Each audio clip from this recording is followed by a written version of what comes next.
It's 1970, a lonely basement, Watertown, Massachusetts. A guy sits there who should have been building cameras for Polaroid, but instead, he was building the future of arena rock by himself at night with equipment he designed with his own hands. This is the incredible true story of Tom Scholz, and you are in the Vinyl Brew Lounge.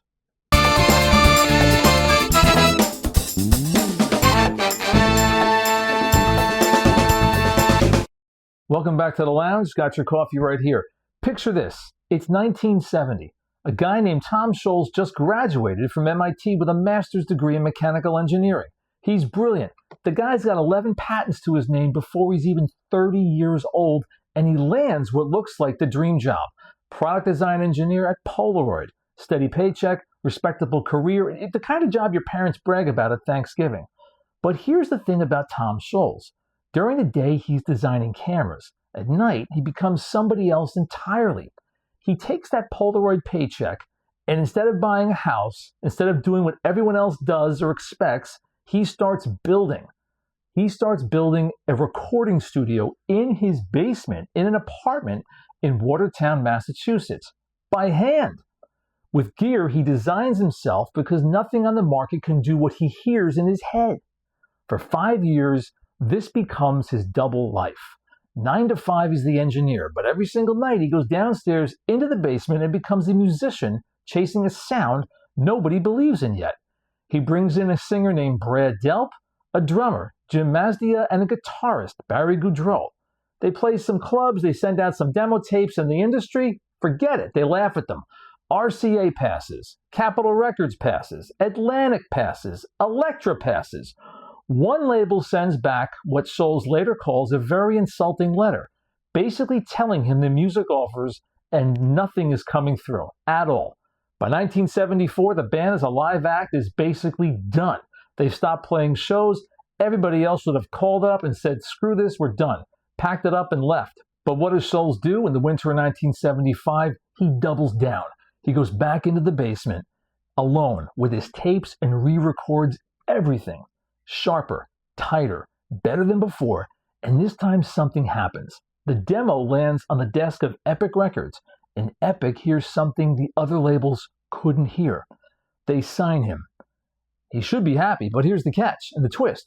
Epic wants him to fly to LA, record in a proper studio with a proper producer, the way it's supposed to be done, the way it's always been done. But Scholz says, no. Think about that for a second.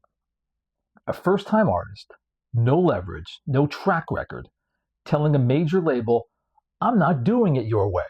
I built this thing in my basement, and that's exactly where it's staying. And somehow, they let him do it. Most of what became the album Boston was recorded right there in Watertown on gear he built with his own hands, using a sound that literally did not exist anywhere in the industry, because he'd invented it with the tools that were in his head and the sounds he was hearing. I mean, the guy was prolific.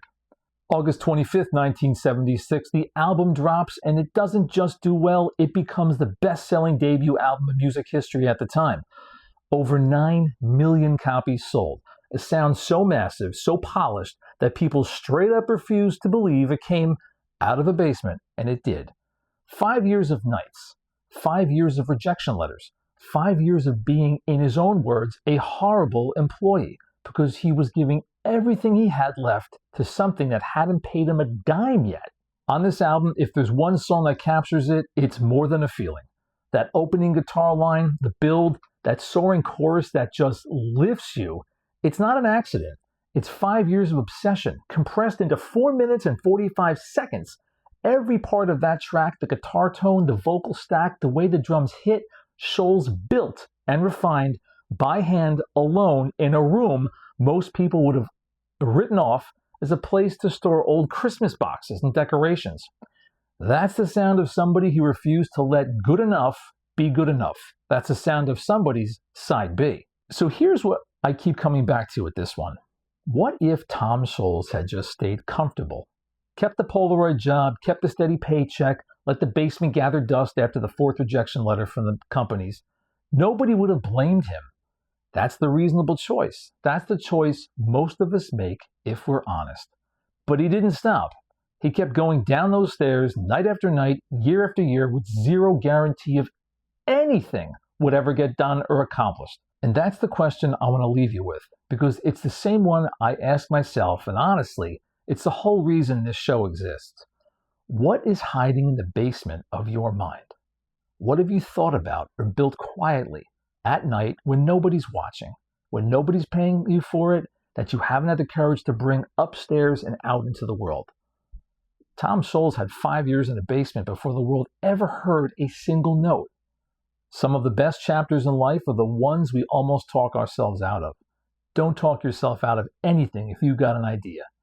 Thank you for watching me, Bobby Hunter, in the Vinyl Brew Lounge. I always ask you to subscribe, like, and please drop a comment down below. Until next time, take care.